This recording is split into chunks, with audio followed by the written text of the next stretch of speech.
kalau kita investasi Bitcoin sekarang, apakah worth it buat 1 tahun ke depan? Jawabannya enggak. Karena risk to reward-nya tuh udah nggak bagus. Jadi, Hmm. apa yang kita dapetin reward-nya sama resikonya itu nggak setimpal gitu. Itu nggak Hmm. like buat diambil.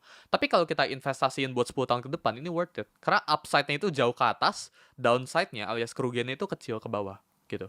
Jadi Oke. kalau misal sekarang kita ngomongin Bitcoin ini ada potensi buat turun 50% sotoy. Ini kalau kondisi itu namanya bear market. Jadi ada bull market itu kalau naik, bear market itu kalau turun gitu.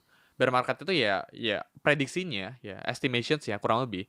Ini akan koreksi 50% ke bawah Ini Bitcoin. prediksi kamu? Ya, Bit 50 sampai 60%. Bitcoin? Ya, kalau bear market ya. Oke. Jadi misal Nah, nanti itu tuh waktunya kita beli ya. ya, jadi kayak misal kemarin siklus kita cek dari siklus sebelumnya. Oke.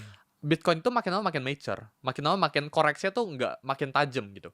2017 itu Bitcoin koreksi hampir 90%, 80%-an lah. Jadi kalau kita ada duit 100 juta, 2017, ya sisa 20 gitu. Itu 2017.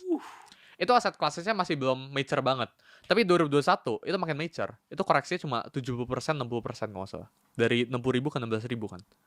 Jadi awal 80, ini 70, nanti makin lama ini negara udah adopsi, pemerintah udah adopsi, ini koreksinya nggak bakal 70% lagi. Mungkin bisa 50, maksimal 60% gitu. Jadi kalau misal 100.000, ya turunnya ke 50.000, itu 50% gitu.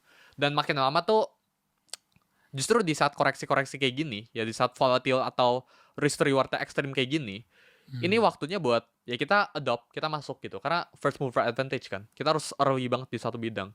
Ketika semua orang udah bicarain Bitcoin, ketika semua orang udah bilang Bitcoin itu nggak scam, itu udah nggak telat. Itu udah asetnya itu udah mature. Kita udah nggak bisa dapat life changing money, kita ngomong.